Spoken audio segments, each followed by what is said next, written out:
গতিশীল বস্তু গতির পরিবর্তন করবে। অর্থাৎ যে ধর্মের জন্য স্থির বস্তু গতিশীল হয়, গতিশীল বস্তু স্থির হয় এবং গতির পরিবর্তন করে, সেই ধর্মকে আমরা বলবো বল। তো বল বুঝতে গিয়ে বা বল বুঝলে আমরা বলের রিলেটেড নিউটনের যে সূত্রগুলো আছে, মূলত আমরা সূত্রগুলো আজকে জানার চেষ্টা করব, এর গাণিতিক রূপগুলো কি এবং আমরা এর সম্পর্কে ব্যাখ্যা করার জন্য যেন এটা বুঝতে পারি। তো আমরা বল থেকে আমরা প্রথমেই নিউটনের প্রথম সূত্র আজকে শিখব, প্রথম সূত্রের গাণিতিক রূপ শিখব, নিউটনের প্রথম সূত্র। আমরা নিউটনের প্রথম সূত্র বোঝার জন্য তোমরা দেখতে পাচ্ছ যে আমি প্রথম যে চিত্রটা দেখাচ্ছি, একটি স্থির বস্তুর উপরে এফ বল প্রয়োগ করা হয়েছে। তো বলকে আমরা জানি এফ দ্বারা প্রকাশ করা হয়। এফ বল প্রয়োগ করা হয়েছে স্থির বস্তুর উপর, যেখানে আমরা দেখতে পাচ্ছি স্থির বস্তু হিসেবে u=0, অর্থাৎ বস্তুটির আদিবেগ 0। ঠিক আছে?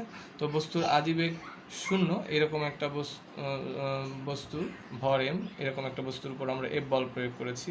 তো যদি যে বলটা প্রয়োগ করা হয়েছে সেই বলের মান 0 হয়, অর্থাৎ যদি বল 0 হয়, অর্থাৎ বল প্রয়োগ করাই না হয় একটা বস্তুকে, অর্থাৎ বলের মান 0, অর্থাৎ বল যা প্রয়োগ করা হয়েছে এটির মান 0 হয়, তবে অবশ্যই বস্তুটির বেগের কোনো পরিবর্তন হবে না। অর্থাৎ বস্তুর আদিবেগ যেমন 0 ছিল, তেমনি এফ 0 হওয়ার কারণে বস্তুটির শেষ বেগ হয়ে যাবে 0, অর্থাৎ বস্তুর শেষ বেগও 0 হবে, মানে বস্তুটির কোনো বেগের চেঞ্জ হবে না। এটি আমরা বোঝার জন্য আমরা আরও একটি চিত্র দেখতে পারি, যেখানে দেখতে পাচ্ছি যে এম ভরের একটি বস্তুর উপর আমরা এফ বল প্রয়োগ করেছি, যেখানে বস্তুটির বেগ ছিল আগে থেকেই আদিবেগ 5 মিটার/সেকেন্ড। তো এরকম একটি বেগ নিয়ে বস্তু চলছে, এরকম চলন্ত অবস্থায় আমরা এফ বল প্রয়োগ করলাম, কিন্তু যে বলটা প্রয়োগ করেছি একটু আগেই আমরা বলেছি সেই বলের মানটা 0, অর্থাৎ প্রযুক্ত বলের মান 0 হওয়ার জন্য বস্তুটির উপর এই ক্রিয়ারত বল কোনো প্রভাব ফেলবে না, যার কারণে বস্তুটির বেগের কোনো পরিবর্তন হবে না, অর্থাৎ বস্তুটির শেষ বেগ v 5 মিটার/সেকেন্ড হবে, অর্থাৎ বস্তুর শেষ বেগও কী হবে? 5 মিটার/সেকেন্ড হবে। তো 5 মিটার/সেকেন্ড যখনই হবে বেগ, তখন আমরা আগেও বেগ ছিল 5 মিটার/সেকেন্ড, আমরা দেখতে পাচ্ছি বস্তুটির শেষ বেগও 5 মিটার/সেকেন্ড, অর্থাৎ বস্তুটির বেগের কোনো পরিবর্তন হচ্ছে না। তার মানে বল 0, F=0 হওয়ার কারণে বস্তুর বেগের কোনো পরিবর্তন হচ্ছে না। বস্তুর বেগের কোনো পরিবর্তন হচ্ছে না, তার মানে যে বল প্রযুক্ত করা হয়েছিল তার মান 0, তার মানে কোনো বলই প্রয়োগ করা হয়নি। অর্থাৎ নিউটনের প্রথম সূত্র হলো, বাহ্যিকভাবে কোনো বস্তুর উপর বল প্রয়োগ না করলে স্থির বস্তু স্থির থাকবে, অর্থাৎ বস্তুর আদিবেগ 0 হলে শেষ বেগও 0 হবে, এবং গতিশীল বস্তু, অর্থাৎ বস্তুর আগে থেকেই কোনো বেগ থাকলে বস্তুটির সেই বেগ নিয়েই চলতে থাকবে। অর্থাৎ নিউটনের প্রথম সূত্র, তাহলে আমরা বুঝতে পারছি নিউটনের প্রথম সূত্র যে বাহ্যিকভাবে বল প্রয়োগ না করলে স্থির বস্তু স্থিরই থাকবে, গতিশীল বস্তু পেলাম যে বস্তুটির আদিবেগ যা বস্তুটির শেষ বেগ তাই হবে, অর্থাৎ বস্তুটির বেগের কোনো পরিবর্তন হবে না। বস্তুটির বেগের কোনো পরিবর্তন হবে না, এখান থেকে তাহলে আমরা পেয়েছি যে u=v। তাহলে নিউটনের প্রথম সূত্রের গাণিতিক রূপ আমরা পেয়ে যাচ্ছি u=v। তো যদি কোশ্চেন হয় যে নিউটনের প্রথম সূত্র ব্যাখ্যা করো বা নিউটনের প্রথম সূত্রের গাণিতিক রূপ দেখাও, তাহলে আমরা অবশ্যই u=v এই পর্যন্ত সলভ করার চেষ্টা করব। আমি অবশ্যই তোমাদের উদাহরণ দিয়ে বোঝানোর চেষ্টা করেছি, তোমরা অবশ্যই বুঝতে চেষ্টা করেছো এবং অনেকেই বুঝেছো, অনেকেই না বুঝতে পারলে আমাকে জানাবে। আমরা নিউটনের প্রথম সূত্র সম্পর্কে তাহলে পরিষ্কার বুঝতে পেরেছি যে বাহ্যিকভাবে বল প্রয়োগ না করলে বস্তু স্থির থাকলে, অর্থাৎ আদিবেগ 0 হলে বস্তুটির শেষ বেগও 0 হবে। আবার বস্তুটির যদি একটি বেগ নিয়ে চলতে থাকে তাহলে ওই বেগ নিয়েই চলতে থাকে। তাহলে নিউটনের প্রথম সূত্র আমরা বুঝতে পেরেছি সবাই, এর গাণিতিক রূপ u=v। আমরা এখন নিউটনের দ্বিতীয় সূত্র বোঝার চেষ্টা করব। নিউটনের দ্বিতীয় সূত্র আমরা সূত্রটি একটু মনোযোগ দিয়ে সবাই শুনি যে নিউটনের দ্বিতীয় সূত্রটি কি। নিউটনের দ্বিতীয় সূত্র হলো ভরবেগ রিলেটেড, অর্থাৎ ভর একটি বস্তুর যদি ধরে নিই আমরা এম, বস্তুর বেগ যদি থাকে, আদিবেগ যদি থাকে ইউ, তাহলে অবশ্যই বস্তুর আদি ভরবেগ হয় এম। তো ভরবেগ রিলেটেড দ্বিতীয় সূত্রটি আমরা নিউটনের দ্বিতীয় সূত্র ভরবেগ রিলেটেড, আমরা দ্বিতীয় সূত্র বোঝার জন্য তাহলে ভরবেগ বুঝে ফেললাম যে কোনো বস্তুর ভর এবং বেগের গুণফলকে বলা হয় ভরবেগ। তো সূত্রটা ক্লাস করছি।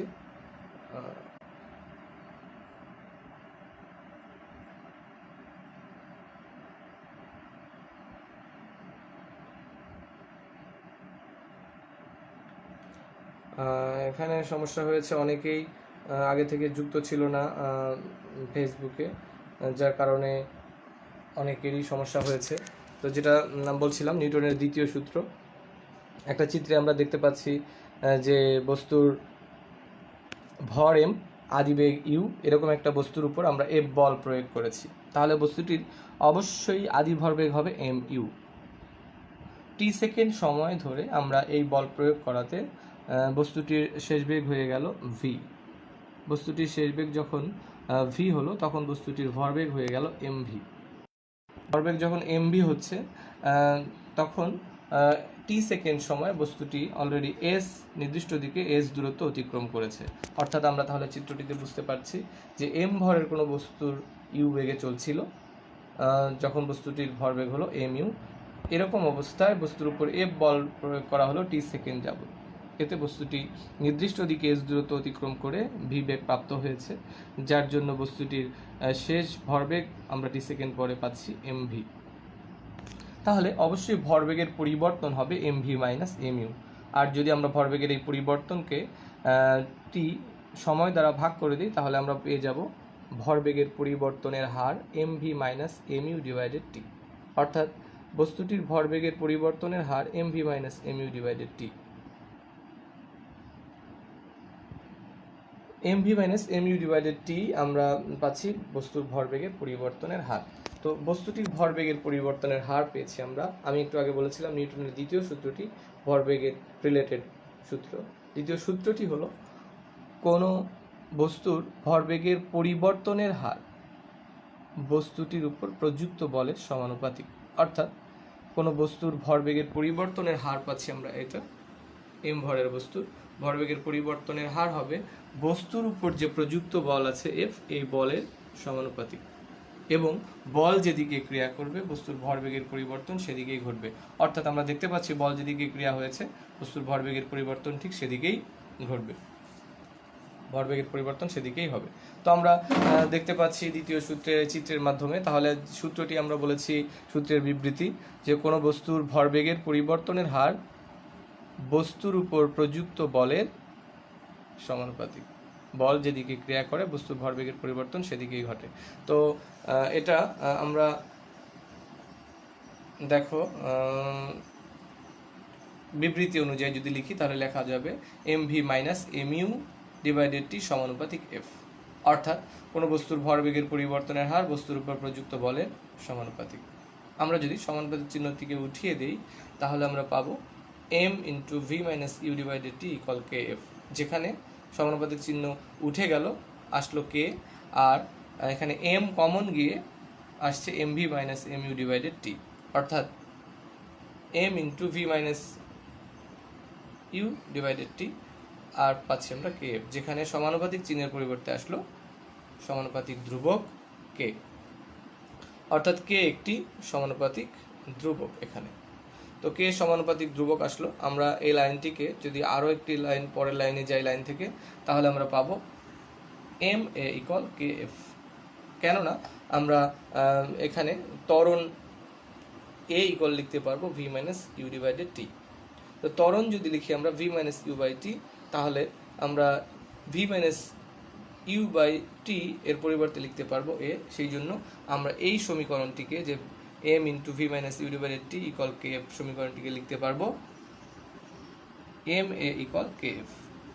তো আমরা M A equal K F সমীকরণটা পেলাম, এক নং সমীকরণ দিয়ে রাখলাম আমি এখানে। দেখো আমরা এখানে পাচ্ছি যে M A equal K F নিউটনের দ্বিতীয় সূত্রের গাণিতিক রূপ থেকে এটা পাচ্ছি, কিন্তু কে এখানে একটি সমানুপাতিক ধ্রুবক। এই ধ্রুবকটিকে অপসারণ করা যায় নিম্নরূপে। যদি আমরা 1 নিউটন বলের সংজ্ঞা দিতে চাই, তাহলে এম অর্থাৎ বস্তুর ভর অবশ্যই হতে হবে 1 কেজি, এ ইকুয়াল হবে 1 মিটার পার সেকেন্ড স্কোয়ার। ত্বরণ, এই ভর 1 কেজি এবং ত্বরণ 1 মিটার পার সেকেন্ড স্কোয়ারের জন্য অবশ্যই 1 নিউটন বল পাওয়া যাবে এফ।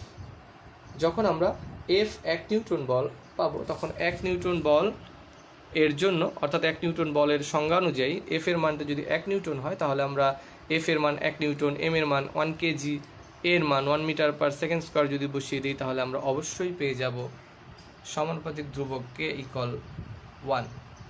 যখন আমরা সমানুপাতিক ধ্রুবক কে ইকুয়াল 1 পাবো, তখন অবশ্যই আমরা কে ইকুয়াল 1 যদি M A equal K F সমীকরণে বসিয়ে দিই, কে এর মানটা 1, তাহলে আমরা পেয়ে যাব এফ ইকুয়াল এম এ। অর্থাৎ কে এর মানটা 1 এর জন্য এফ ইকুয়াল আমরা পেয়ে যাচ্ছি এম এ। অর্থাৎ এফ ইকুয়াল এম এ সমীকরণটি আমরা পেয়ে যাব নিউটনের দ্বিতীয় সূত্রের গাণিতিক রূপ হিসেবে। নিউটনের দ্বিতীয় সূত্রের গাণিতিক রূপ এফ ইকুয়াল এম এ, যেখানে নিউটনের দ্বিতীয় সূত্রটি আমি বলেছি যে কোনো বস্তুর ভরবেগের পরিবর্তনের হার M V minus M E divided T বস্তুর উপর প্রযুক্ত বল এফ এর সমানুপাতিক। অর্থাৎ ভরবেগের পরিবর্তনের হার হবে প্রযুক্ত বল এফ এর সমানুপাতিক, এবং বল যেদিকে ক্রিয়া করবে বস্তুর ভরবেগের পরিবর্তন ঠিক সেদিকেই ঘটবে। তার মানে নিউটনের দ্বিতীয় সূত্র আমরা পেলাম যে নিউটনের প্রথম সূত্র থেকে পেয়েছি ইউ ইকুয়াল ভি, নিউটনের প্রথম সূত্রের গাণিতিক রূপ। নিউটনের দ্বিতীয় সূত্রের গাণিতিক রূপ আমরা পেয়ে গেলাম এফ ইকুয়াল এম এ। আমরা দুটি সূত্র জানলাম, নিউটনের প্রথম সূত্র এবং দ্বিতীয় সূত্র। নিউটনের প্রথম এবং দ্বিতীয় সূত্র থেকে আমরা অবশ্যই বুঝতে চেষ্টা করেছি যে নিউটনের প্রথম সূত্র যেখানে বলছে বাহ্যিকভাবে বল প্রয়োগ না করলে বস্তুর বেগের কোনো পরিবর্তন হয় না, অর্থাৎ আদিবেগ শেষ বেগ সমান হয়, বস্তু যে বেগে চলছে সেই বেগেই চলে। আর নিউটনের দ্বিতীয় সূত্র থেকে আমরা পেয়ে যাচ্ছি এফ ইকুয়াল এম এ, অর্থাৎ কোনো বস্তুর উপর প্রযুক্ত বল হয় বস্তুর ভর এবং ত্বরণের গুণফলের সমান। অর্থাৎ কোনো বস্তুর ভর এবং ত্বরণকে গুণ করে দিলে যে বলের জন্য এই ত্বরণ সৃষ্টি হয়েছে সেই বল পাওয়া যাবে। অর্থাৎ বস্তুর উপর প্রযুক্ত বল বস্তুর ভর এবং ত্বরণের গুণফলের সমান, অর্থাৎ এফ ইকুয়াল এম। আমরা এই জন্য লিখতে পারবো এফ অর্থাৎ বল ইকুয়াল বস্তুর ভর গুণন বস্তুর প্রযুক্ত বলের জন্য, বস্তুর উপর প্রযুক্ত বলের জন্য ত্বরণ। তো এভাবে আমরা নিউটনের প্রথম সূত্রের গাণিতিক রূপ পেয়ে যাব ইউ ইকুয়াল ভি, আর দ্বিতীয় অংশ আমরা দেখিয়েছি নিউটনের দ্বিতীয় সূত্রের গাণিতিক রূপ এফ ইকুয়াল এম এ। তো আজকে আসলে তোমাদের সাথে প্রথম লাইভ ভিডিও ছিল। এখানে অনেকেই জানে না যে আমি লাইভে তোমাদের লাইভ ক্লাস নিচ্ছি। তো অবশ্যই সবাইকে একে অন্য জানানোর চেষ্টা করবে। আর আমি বুঝতে পারিনি আসলে যে লাইভ যারা গ্রুপে যুক্ত আছে তারা লাইভে আসতে পেরেছে কি না, যারা আমার এফবি আইডিতে যুক্ত আছে তারা আসতে পেরেছে অবশ্যই। তো গ্রুপের স্টুডেন্টরা আসতে পেরেছে কি না আমি বিষয়টা জানি না। তো অবশ্যই তোমরা পরবর্তীতে একে অপরের সাথে যোগাযোগ করবে। প্রতি রবি, মঙ্গল, বৃহস্পতি তোমাদের সাথে 11টার সময় লাইভ ক্লাস পরিচালনা করব। সে পর্যন্ত পরবর্তী ক্লাস সবাই দেখার চেষ্টা করবে। সবাই ভালো থাকবে, নিরাপদ দূরত্ব বজায় রেখে থাকবে, পরিষ্কার পরিচ্ছন্ন থাকবে, বাসায় অবস্থান করবে, বাইরে ঘোরাঘুরি করার কোনো দরকার নেই। আমি অবশ্যই তোমাদের সিলেবাস এখানে বসেই, অর্থাৎ বাসায় বসেই তোমাদের সাথে লাইভ কনফারেন্সের মাধ্যমে পর্যায়ক্রমে অধ্যায়ের টপিকসগুলো শেষ করার চেষ্টা করব। আজকে এ পর্যন্তই। সবাই ভালো থাকবে। আল্লাহ হাফেজ।